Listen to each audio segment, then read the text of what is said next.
Assalamualaikum warahmatullahi wabarakatuh. Alhamdulillahirabbil alamin wa bihi nasta'in wa la amrud dunya waddin amma ba'd. Saudara-saudara sekalian, para peserta Gelora Talks, teman-teman media yang hadir pada sore hari ini, dan secara khusus saya ingin mengucapkan terima kasih kepada seluruh narasumber pada sore hari ini, khususnya Bapak Emil Salim, senior yang sudah sama-sama kita ketahui, mantan Menteri Pak Harto dulu, dan secara khusus pada bidang lingkungan hidup. Kemudian ada Pak Urip Haryoko ya. Ini Deputi Klimatologi BMKG, dan juga ada Pak Sensi dari Walhi ya. Saya kira ketiga narasumber kita pada sore hari ini, dan juga tentu saja hostnya Mas Ruli sebagai Ketua Bidang Lingkungan Hidup di Partai Gelora. Kali ini kita membicarakan satu tema yang merupakan ancaman bersama umat manusia, yaitu perubahan iklim. Rasanya tidak ada tema di dunia saat ini yang paling bisa menyatukan, paling bisa menciptakan kesepakatan antara seluruh umat manusia di dunia saat ini melebihi tema perubahan iklim. Karena dampaknya pada meningkatnya jumlah bencana alam yang kita hadapi akhir-akhir ini, semuanya sudah kita rasakan, dan saya kira kita tidak punya lagi perdebatan soal apakah ini nyata atau tidak nyata. Saya kira makin hari climate denial, orang-orang yang menolak isu climate change ini makin habis. Tetapi kita punya masalah besar begitu kita mulai mengimplementasi, khususnya setelah Paris Agreement tahun 2015 yang lalu, 2015 atau 16 ya yang lalu. Begitu kita mau mengimplementasi urutan-urutan kebijakan yang harus dilakukan oleh setiap negara dalam masalah atau dalam mengantisipasi perubahan iklim. Pertama-tama saya kira perlu kita tegaskan bahwa bagi dunia sekarang ini, dan tentu saja akhirnya bagi Indonesia, isu perubahan iklim ini adalah ancaman keamanan bersama. Dan karena itu, isu perubahan iklim bagi Indonesia harus kita persepsi sebagai ancaman keamanan nasional paling besar yang kita hadapi saat ini. Bahkan melebihi semua ancaman perang yang mungkin bisa kita prediksi.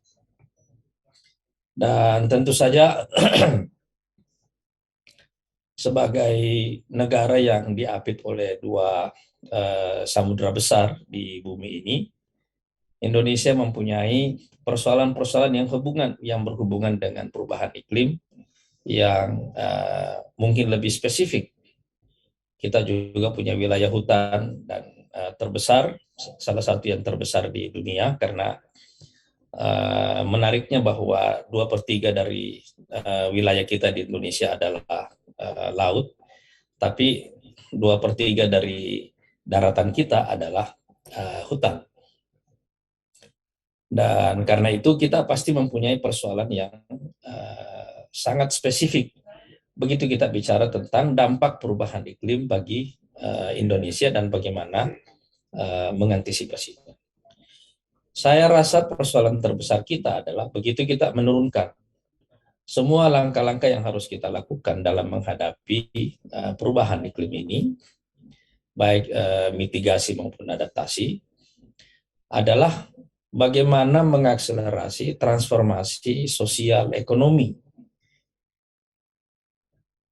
Transformasi sosial ekonomi ini yang berhubungan dengan cara kita melakukan mitigasi dan adaptasi terhadap perubahan iklim sebenarnya adalah tema yang sangat substansial, karena pada dasarnya ini bukan hanya tema Indonesia tapi juga tema sistem global. Dalam waktu yang sangat lama, ide pertumbuhan dalam mazhab ekonomi global yang menjadi dasar dari sistem global sekarang ini telah kita bayar dengan ongkos kerusakan lingkungan yang sangat besar. Dan ketika kita ingin kembali merecovery lingkungan kita, merecovery bumi saat ini, seperti yang sudah disepakati, yang sudah menjadi kesepakatan dalam Paris Agreement, tantangan terbesarnya akhirnya adalah benturannya dengan sistem ekonomi global. Karena itu, benturan inilah yang menyulitkan bagaimana semua kebijakan yang harus dilakukan yang berhubungan dengan mitigasi dan adaptasi terhadap perubahan iklim mendapatkan tantangannya. Transformasi sosial, transformasi ekonomi ini yang harus kita rumuskan sekarang sebagai sebuah gerakan. Dan Partai Gelora akan menjadikan isu perubahan iklim ini sebagai agenda utama kita dalam seluruh pergerakan politik yang kita lakukan melalui Partai Gelora ini. Karena saya menganggap bahwa ini adalah ancaman keselamatan, ini adalah ancaman keamanan nasional yang paling berat, tetapi sisi literasi masyarakat terhadap isu ini masih sangat minim sekali. Mudah-mudahan perbincangan kita pada sore hari ini akan memberikan kita lebih banyak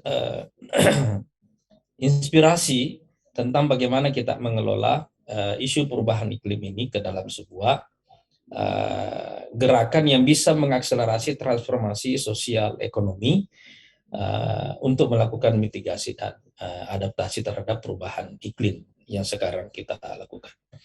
Kehadiran Pak Urip di sini mungkin akan sangat membantu dari BMKG untuk membantu kita seberapa real persoalan climate change yang kita hadapi sekarang ini. Dan Pak Zensi dari Walhi juga mungkin akan membantu kita memahami bagaimana gerakan literasi ini bisa kita lakukan kepada masyarakat, apalagi host kita Mas Truli ini juga dulu dari Walhi. Tapi secara khusus mudah-mudahan Pak Emil Salim bisa memberikan kita gambaran tentang transformasi sosial ekonomi, karena beliau punya pengalaman sebagai eksekutif di masa Orde Baru dulu, dan saya kira masih terlibat sebagai One Team Press pada era Pak SBY. Sehingga dari kematangan pengalaman beliau ini kita bisa mendapatkan inspirasi tentang bagaimana kita mengelola dan mengakselerasi transformasi sosial ekonomi sebagai langkah mitigasi dan adaptasi terhadap perubahan iklim. Saya kira ini pengantar yang saya sampaikan, dan sekali lagi terima kasih kepada ketiga narasumber kita yang telah bersedia hadir pada kesempatan ini, juga kepada teman-teman media, mudah-mudahan bisa membantu kita semuanya melakukan literasi lingkungan kepada masyarakat kita. Assalamualaikum warahmatullahi wabarakatuh.